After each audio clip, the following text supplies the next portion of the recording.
Hello കൂട്ടുകാരെ, നല്ല flavourful ആയിട്ടുള്ള പെട്ടെന്ന് തയ്യാറാക്കാൻ പറ്റിയ ഒരു റെസിപ്പിയാണ് കേട്ടോ ഇത്.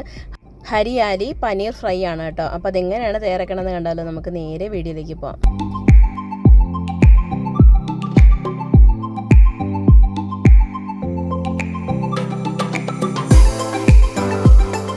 അപ്പോൾ അത് തയ്യാറാക്കാനായിട്ട് നമുക്ക് ആദ്യമേ തന്നെ ഒരു മസാല തയ്യാറാക്കണം കേട്ടോ. അതിനായിട്ട് ഞാനിവിടെ ഒരു പിടി മല്ലിയിലയും പുതിനയിലയും കൂടി എടുത്തിട്ടുണ്ട്. നല്ല കഴുകി വൃത്തിയാക്കി എടുത്തതിന് ശേഷം പിന്നെ അതിനകത്തേക്ക് 2-3 പച്ചമുളക് ഇട്ട് കൊടുക്കുന്നുണ്ട്. പിന്നെ വേണ്ടത് 1 ടീസ്പൂൺ കസൂരി മേത്തിയാണ് ഇട്ട് കൊടുക്കുന്നത്, അതും കൂടി ഇട്ട് കൊടുക്കുന്നുണ്ട്. പിന്നെ ഗരം മസാല ഇട്ട് കൊടുക്കുന്നുണ്ട്, ജീരകപ്പൊടി ഇട്ട് കൊടുക്കുന്നുണ്ട്, പിന്നെ മഞ്ഞൾപ്പൊടി ഇട്ട് കൊടുക്കുന്നുണ്ട്, ഇഞ്ചി വെളുത്തുള്ളി ഇട്ട് കൊടുക്കുന്നുണ്ട്. ഇതിൻ്റെയൊക്കെ കറക്റ്റ് അളവുകൾ ഡിസ്ക്രിപ്ഷൻ ബോക്സിൽ ഇട്ടേക്കാൻ ചെക്ക് ചെയ്താൽ മതിയേ. പിന്നെ ഒരു നാരങ്ങയുടെ പകുതി നീര് ഒഴിച്ചു കൊടുക്കുന്നുണ്ട്. കുരുമുളക് നിങ്ങൾക്ക് ഇട്ട് കൊടുക്കണോ, ഇപ്പോൾ ഇട്ട് കൊടുക്കണമെന്നുണ്ടെങ്കിൽ ഇട്ട് കൊടുക്കാം കേട്ടോ. ഞാൻ കുരുമുളക് മുഴുവനായിട്ടുള്ളത്.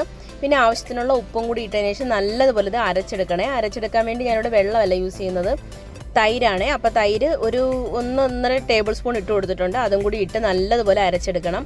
അപ്പോൾ അത് നല്ലപോലെ അരച്ച് വെച്ചിട്ടുണ്ട്. ഇനി നമുക്ക് ഇത് നമ്മുടെ എടുത്ത് വെച്ചിരിക്കുന്ന പനീറിലോട്ട് ചേർത്ത് കൊടുക്കാവേ.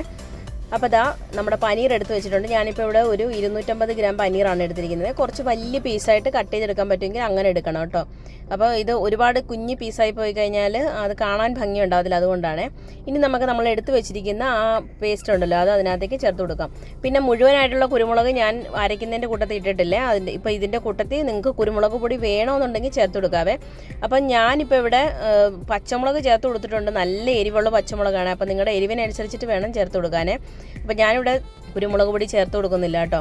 ഇനി നമുക്കതൊന്ന് മാരിനേറ്റ് ചെയ്യാൻ വേണ്ടി ഒരു 30 മിനിറ്റ് വെക്കാവേ. അപ്പോൾ ഇന്ന് ഞാൻ തയ്യാറാക്കുന്നത് എയർ ഫ്രയറിലാണ് കേട്ടോ. നിങ്ങൾക്ക് ഓവനിൽ വേണമെങ്കിലും തയ്യാറാക്കാം, ഇല്ലാന്നുണ്ടെങ്കിൽ നിങ്ങൾക്ക് തവയിൽ വേണമെങ്കിലും ചെയ്തെടുക്കാം കേട്ടോ. ഒരുപാട് എണ്ണ ഒഴിക്കാതെ വേണമെങ്കിലും വറുത്തെടുക്കാവേ. അപ്പോൾ എയർ ഫ്രയർ എടുത്തിട്ടുണ്ട്. അതിനകത്തേക്ക് കുറച്ച് എണ്ണ സ്പ്രേ ചെയ്ത് കൊടുത്തിട്ടുണ്ട്. അതിനുശേഷം നമ്മൾ എടുത്ത് വെച്ചിരിക്കുന്ന നമ്മുടെ പനീർ ക്യൂബ്സ് ഇതുപോലെ ഒന്ന് വെച്ച് കൊടുക്കാം. നിങ്ങൾക്ക് വേണമെങ്കിൽ ഇതിനകത്ത് വെണ്ണ വേണമെങ്കിൽ തൂവി കൊടുക്കാം കേട്ടോ. അല്ല, അതിൻ്റെ പൊക്കത്തോട്ട് വെണ്ണ ഒന്ന് തേച്ച് കൊടുത്താൽ മതി കേട്ടോ. അപ്പോൾ നല്ലൊരു ക്രിസ്പിനെസ് കിട്ടും. അപ്പോൾ അതെല്ലാം എടുത്ത് വെച്ചിട്ടുണ്ട്. ഇനി നമുക്ക് എയർ ഫ്രൈയിലോട്ട് വെക്കാം കേട്ടോ. എയർ ഫ്രൈയിൽ വെക്കുന്നതിന് മുന്നേ ഞാനൊരു സാധനം ചേർക്കുന്നുണ്ട്. ഇത് തികച്ചും ഓപ്ഷണലാണ്. ഞാൻ ഒരു ചെറിയ ചീസിൻ്റെ ക്യൂബ്സ് എടുത്തിട്ടുണ്ട്. ഇത് നമ്മൾ ഗ്രേറ്റ് ചെയ്ത് ചേർക്കുവാണ് കേട്ടോ. ഒരു പ്രത്യേക ഭംഗിയും ടേസ്റ്റും ഉണ്ടാവുകയെ. ഇത് നിങ്ങൾക്ക് ചേർക്കണമെങ്കിൽ ഇഷ്ടമുണ്ടെങ്കിൽ മാത്രം ചേർത്താൽ മതിയേ. പക്ഷേ ഇങ്ങനെ ഗ്രേറ്റ് ചെയ്തതിൻ്റെ പൊക്കത്ത് അത് ഒന്ന് ഉരുകിയൊക്കെ വന്നിരിക്കുന്ന സമയത്ത് അത് കഴിക്കാനാണെങ്കിലും നല്ലൊരു ടേസ്റ്റ് ആയിരിക്കും. അപ്പോൾ ഇഷ്ടമുണ്ടെങ്കിൽ മാത്രം ചേർത്ത് കൊടുക്കുക. അപ്പോൾ ഞാൻ ഇച്ചിരി ഗ്രേറ്റ് ചെയ്ത് ചേർത്ത് കൊടുക്കുന്നുണ്ട്. ഇനി നമുക്കിത് ഓവനിൽ നമ്മുടെ എയർ ഫ്രയറിലോട്ട് വെക്കാം കേട്ടോ. എയർ ഫ്രയറിൽ നമ്മൾ സെറ്റ് ചെയ്ത് ഇതിനകത്ത് എയർ ഫ്രയർ ഉപയോഗിക്കുന്നവർക്ക് അറിയാമായിരിക്കും. ഇത് നമ്മളൊരു 30 മിനിറ്റാണ് വെച്ചേക്കുന്നത്. ഒരു 15 മിനിറ്റ് കഴിയുമ്പോൾ തിരിച്ച് ഇതുപോലെ ഒന്ന് തിരിച്ചിട്ട് കൊടുക്കണം കേട്ടോ.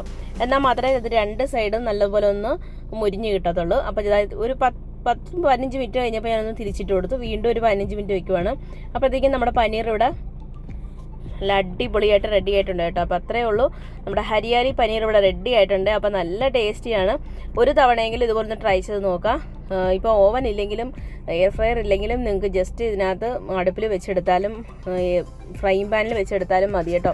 അപ്പോൾ എല്ലാവരും ട്രൈ ചെയ്ത് നോക്കുക. ട്രൈ ചെയ്ത് നോക്കിയിട്ട് ഫീഡ്ബാക്ക് ഇടാൻ മറക്കരുത് കേട്ടോ. അപ്പോൾ ഇതുപോലുള്ള പുതിയൊരു വീഡിയോ ആയിട്ട് വരുന്നിടം വരെ thanks for watching. Thank you. By.